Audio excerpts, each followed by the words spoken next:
artists. Today we're going to start some stop motion claymation. So for one, we have our handy dandy little iPad stand. I'm going to hold it in one hand and pinch it. And then on the iPad, don't drop it, they're not in a case. Figure out where that camera is. It needs to be on top. So I'm going to put it in and then take a look and make sure your camera is on top.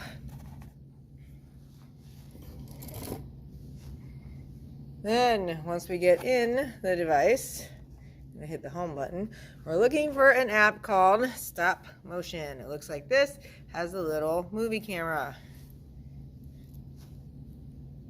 So once you're in the Stop Motion app, ignore any old movies that are in there and hit New Movie. And we're going to keep track of which tablet you have.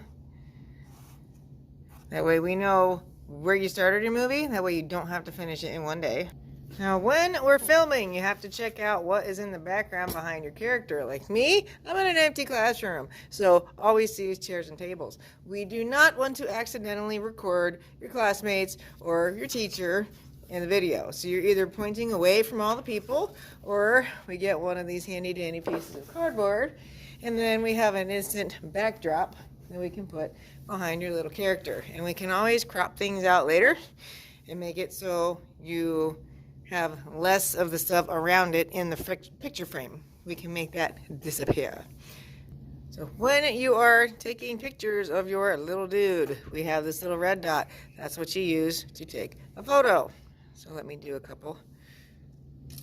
Then when we're moving things, we do very small motions.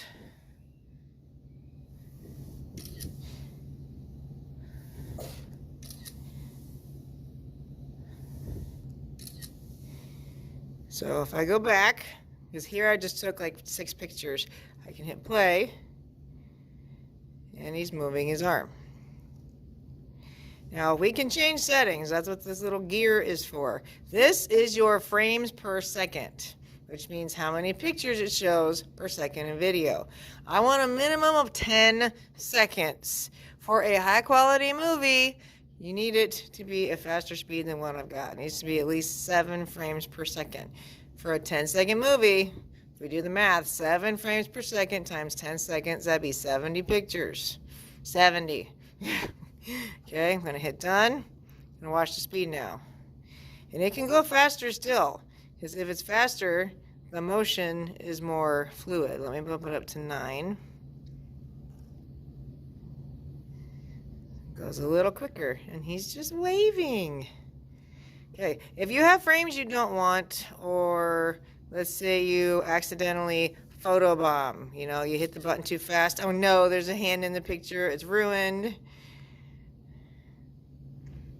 Go back, poke the picture that you don't want, and there's a little trash can. We hit delete, and it goes away.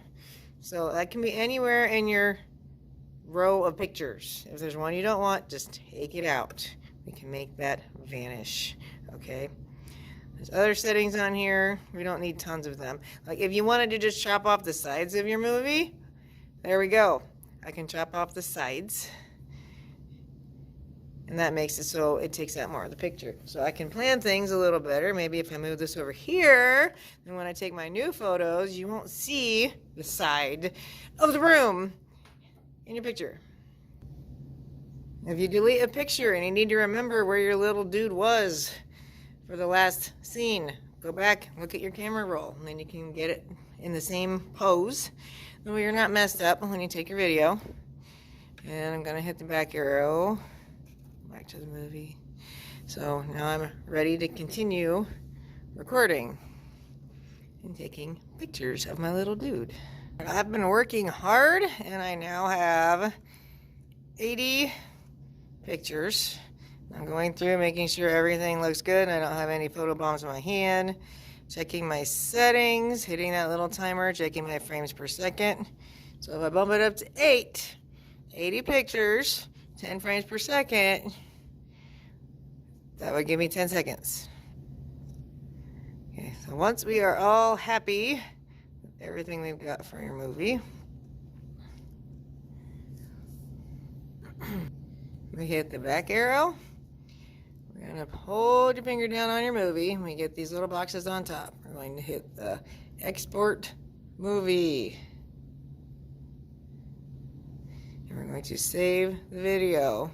That'll put it on your tablet.